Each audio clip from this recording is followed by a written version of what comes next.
Hello sa Chronicles Recap. Bago tayo magpatuloy sa pagsusuri ng manhwa, nais kong ipakiusap sa inyo na mag-subscribe at i-like ito.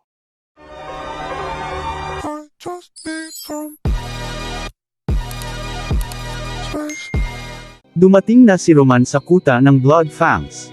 Inaabangan ng grupo ng Blood Fangs sa pagdating ng ating bida. Hindi lubos maisip ng leader ng Blood Fangs na isang tao na kaya silang talunin, dahil napakarami nila sa loob. Natutuwa ang pinuno ng Blood Fangs dahil imposible na matalo sila. Pero ang kasiyahan ng pinuno ng Blood Fangs ay hindi nagtagal. Nakita niya ang mga tauhan niya na wala ng buhay. Iniisip ng pinuno na malapit na ang katapusan niya. Lumalapit ang ating bida sa pinuno ng Blood Fangs. Hinihiling niya na gusto niya pa mabuhay. Sa kasulukuyan nangyayari, hinihiling ng pinuno na huwag siyang tapusin ni Roman. Kinakaladkad siya sa kalsada. Binato siya sa sahig sa gitna ng plaza. Nagmamakaawa ang pinuno ng Blood Fangs. Sinabi niya sa ating bida kung bubuhayin niya siya, gagawin niya lahat ang pag-uutos ng ating bida, at magiging aso niya siya habang buhay. Ang ating bida ay walang awa sa pinuno ng Blood Fangs. Sinabi ng ating bida kung magiging aso niya siya, dapat hindi niya linalabas ang mga pangil niya. Kaya nainis ang ating bida, at sinaktan niya ang pinuno ng Blood Fangs. Pinaalam ng ating bida sa mga mamamayan ng Lawrence na ang taong kinakausap niya ang pinuno ng Blood Fangs. At alam ng mga tao kung gaano kasama ang grupo ng Blood Fangs. Kahit na ang pamilyang Dimitri ay gusto din saktan, sila ay mayroon mga maruruming paraan para lokohin ang mga tao. Sinabi ng ating bida, ang krimen ng mga Blood Fangs ay maglalaho na. Nakuha na ni Roman ang punot-dulot ng kasamahan, kaya gusto niya na ito tapusin.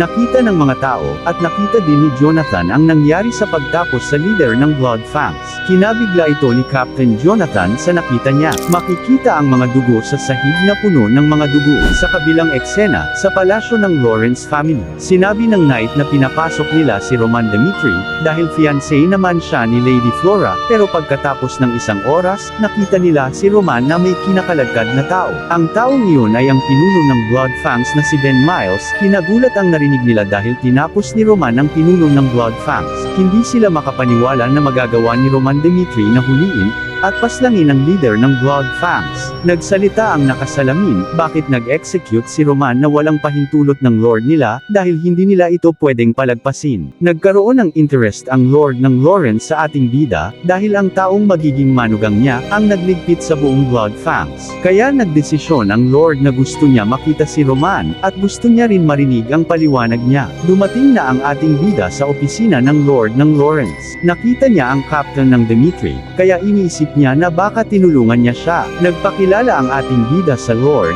at nagbigay ito ng respeto sa Lord ng Lawrence. Diniretso siya ng Lord, tinanong niya kung bakit pumunta siya sa teritoryo ng Lawrence, at gumawa ng karahasan. Sinabi ng ating bida na nagkaroon ng gulo sa kanila, dahil ang isang inosente binata ay ginagamitan ng karahasan kaya pinarusahan niya ito. Sa labas gusto marinig ni Lady Flora ang mga nangyayari, kaya tinawag niya ang isa sa mga knights nila. Tinanong niya kung bakit pumunta si Roman sa teritoryo ng Lawrence, at bakit siya pinapatawag sa opisina ng tatay niya.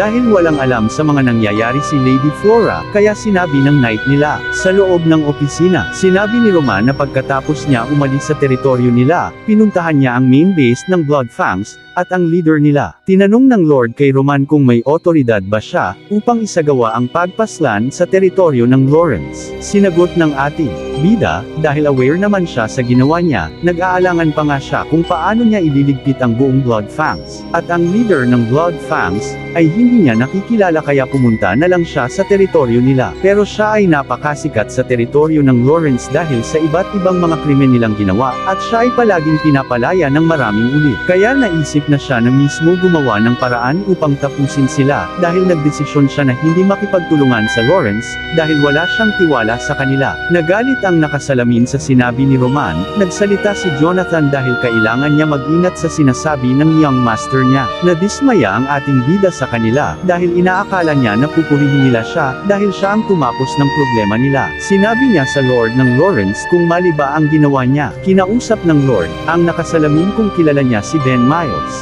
Sumagot ang nakasalamin, sinabi niya na si Ben Miles ay isang criminal na tao, pero hindi niya inaakala na siya ang leader ng Blood Fangs.